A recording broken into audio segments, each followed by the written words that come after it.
Renungan Pagi, Christ Triumphant atau Kristus yang Menang oleh Ellen G. White, 12 Oktober 2025. Mari kita berdoa. Bapa kami yang di sorga, Allah pencipta langit dan bumi, laut dan segala isinya, Allah yang maha besar, maha kuasa, sumber segalanya, yang kami sembah selalu melalui anak-Mu yang tunggal, Yesus Kristus. Terpujilah Yesus, anak Allah yang maha tinggi, yang adalah imam besar kami yang agung. Pada pagi hari ini kami bersyukur boleh bangun dan berbakti, dan sebagaimana membaca dan mendengarkan nasihat firman-Mu, kiranya ini menjadi pembaharuan dan kekuatan bagi kami semua, karena bersama Yesus kami dapat maju dan menang. Beserta kami sepanjang perbaktian ini kehendak-Mu yang jadi. Ampun kami akan dosa dan salah, karena kami berdoa hanya dalam nama anak Allah yang tunggal, Yesus Kristus, yang adalah Tuhan dan Juru Selamat kami. Amin. Renungan hari ini akan dibacakan oleh Saudara Eric Lai. Kepada Saudara Eric, kami persilahkan. Selamat pagi. Renungan kita pagi ini, 12 Oktober 2025, berjudul Anak Allah diremukkan dan dilukai menggantikan kita. Ayat inti didapat dalam 1 Petrus 2 ayat 24. Ia sendiri telah memikul dosa kita di dalam tubuhnya di kayu salib, supaya kita yang telah mati terhadap dosa, hidup untuk kebenaran. Oleh bilur-bilurnya kamu telah sembuh. Seluruh surga pasti akan takjub melihat sambutan yang diterima oleh komandan terkasih mereka di dunia, bahwa suatu bangsa yang mengaku percaya pada nubuatan justru menyangkalnya, bahwa mereka terus maju menghadapi peringatan dan ramalan, menutup mata terhadap terang, dan memenuhi setiap syarat nubuatan, namun tetap begitu buta, begitu tertipu oleh musuh jiwa, sehingga mereka mengaku melayani Allah. Dan betapa mengherankan bahwa satu dunia menolaknya, seperti yang dilakukan satu bangsa. Tangannya ditusuk dengan paku. Baitnya yang kudus dimahkotai dengan duri. Ia memang diremukkan oleh setan, yang menggerakkan para pengikutnya untuk melakukan hal-hal yang paling kejam. Keselamatan kita dikerjakan oleh penderitaan yang tak terbatas bagi anak Allah. Tumit Kristus memang diremukkan ketika kemanusiaannya menderita, dan duka yang lebih berat daripada yang pernah menindas manusia ciptaannya, membebani jiwanya saat ia sibuk membayar utang besar yang dimiliki orang berdosa kepada Allah, yang tak akan pernah dapat mereka bayar untuk menembus diri mereka dari perbudakan. Kepadanya ditimpakan pelanggaran dan duka kita semua.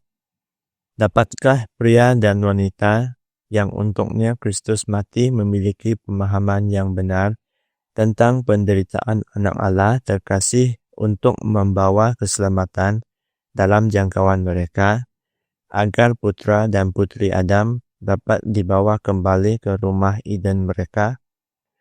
Pertikaian itu begitu hebat sehingga ia pingsan dan tampaknya sekarat di medan perang ketika para malaikat dari dunia terang datang kepada sang penderita yang agung dan melayaninya serta menguatkannya dengan makanan. Yesus naik ke surga dari medan pertikaian, membawa luka memar dan bekas lukanya sendiri sebagai piala kemenangannya, yang akan menghancurkan kuasa pemberontak pertama, yang sebelum memberontak, dulunya adalah seorang pemimpin dalam kemuliaan, malaikat yang dimuliakan di sorga.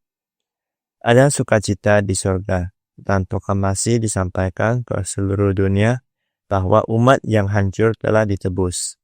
Gerbang sorga dibukakan bagi umat yang bertobat, yang akan menghentikan pemberontakan mereka dan kembali setia kepada hukum Allah. Kepala gereja yang agung menyerahkan pekerjaannya kepada hamba-hambanya yang diutus untuk melanjutkannya dalam namanya.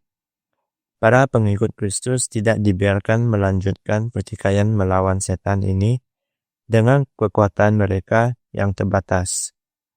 Kapten keselamatan kita berdiri di depan, tak terlihat oleh penglihatan manusia. Mata iman mengenali kapten mereka dan menaati perintahnya. Manuskrip 75-18-86. Sekian renungan kita pagi ini. Tuhan Yesus memberkati.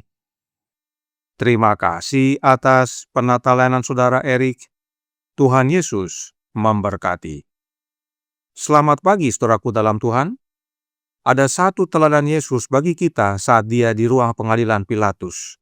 Berikut yang Roh Nubuat tuliskan dalam The Desire of Ages halaman 726 paragraf 4. Pilatus terperanjat melihat sikap Yesus. Apakah orang ini mengabaikan proses hukum karena ia tidak peduli menyelamatkan nyawanya? Tanyanya pada diri sendiri. Sebagaimana ia memandang pada Yesus yang menanggung hinaan dan ejekan tanpa balas dendam, ia merasa bahwa Yesus tidak mungkin jahat dan tidak adil seperti para imam yang berteriak-teriak itu.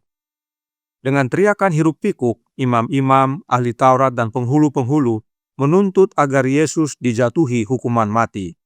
Tetapi Yesus tidak menanggapi tuduhan-tuduhan tersebut. Yesus diam saja.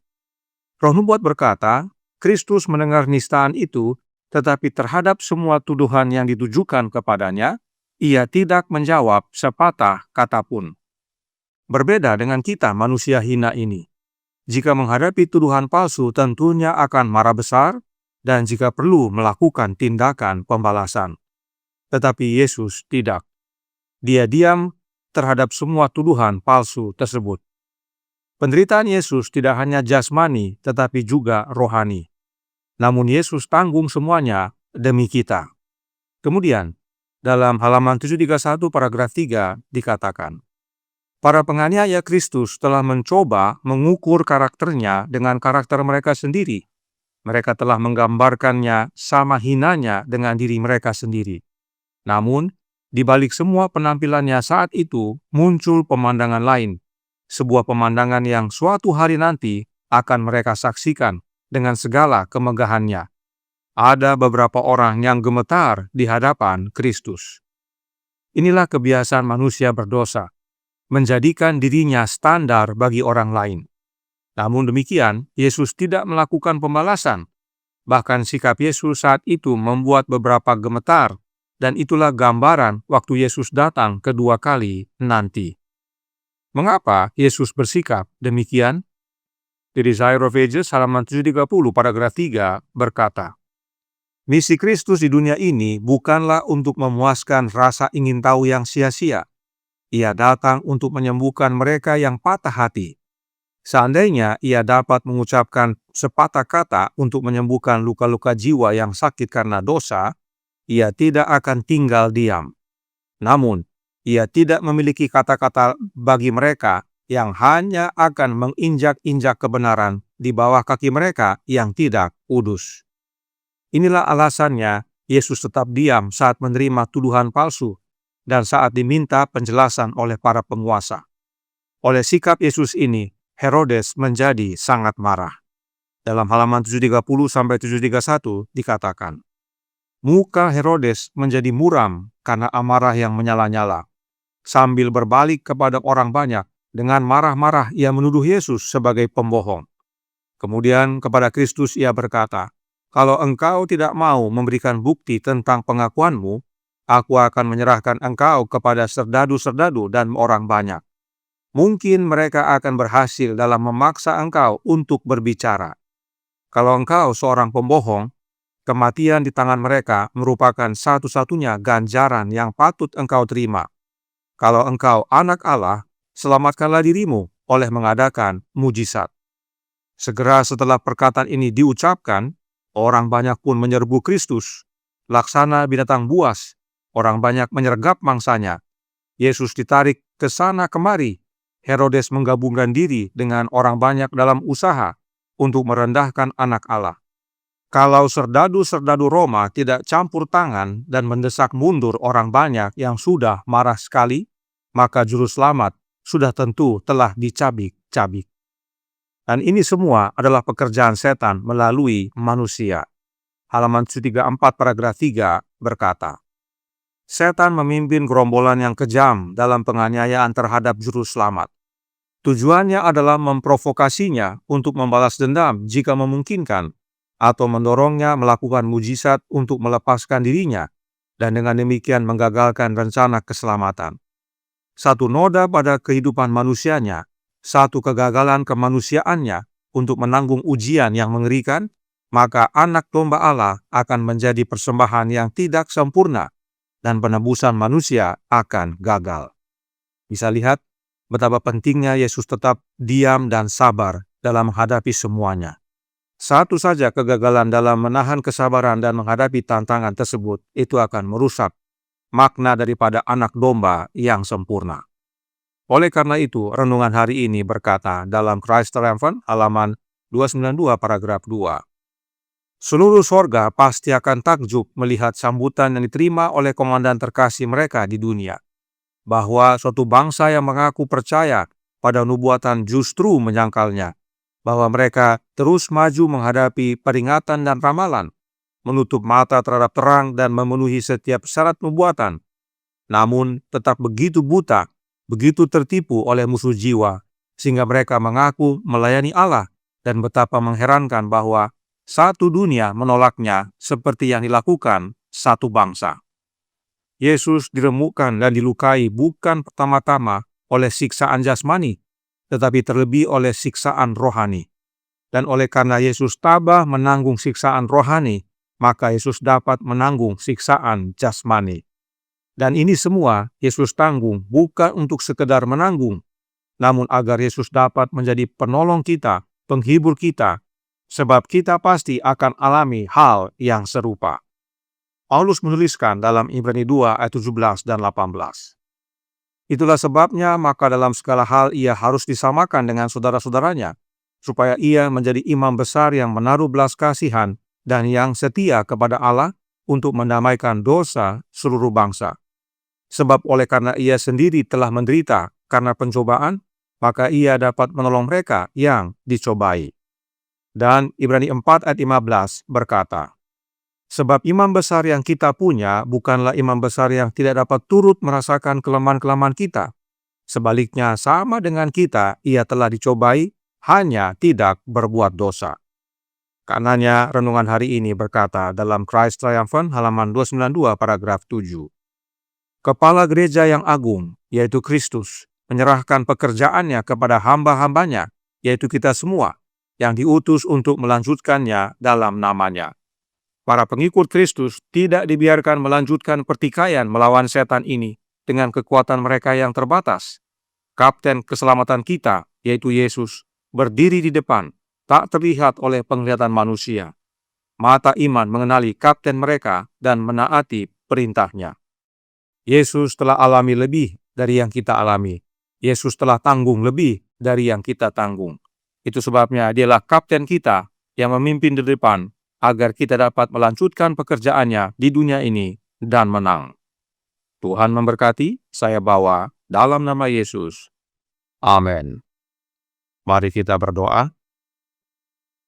Bapa kami yang di sorga, Allah pencipta langit dan bumi, laut dan segala isinya, Allah yang maha besar, maha kuasa, sumber segalanya, yang kami sembah selalu melalui anak-Mu yang tunggal, Yesus Kristus. Terima kasih atas nasihat yang menguatkan pada pagi hari ini. Yesus disiksa, menderita aniaya, didera dan dihina. Menanggung semuanya itu demi kami. Bukan hanya sekedar menanggung oleh karena dia adalah korban pendamaian, tetapi itu semua untuk menjadi kekuatan bagi kami. Sebab Yesuslah yang akan menolong kami, menghibur kami, karena dia telah melalui semuanya lebih dulu daripada kami. Dan terlebih lagi, dia tidak berbuat dosa. Karenanya tolong kami ya Bapa, karuniakanlah roh anak-Mu dalam hidup ini, sebab hanya dengan menerima rohnya Yesus, roh Kristus, maka kami dapat menang sebagaimana Yesus menang.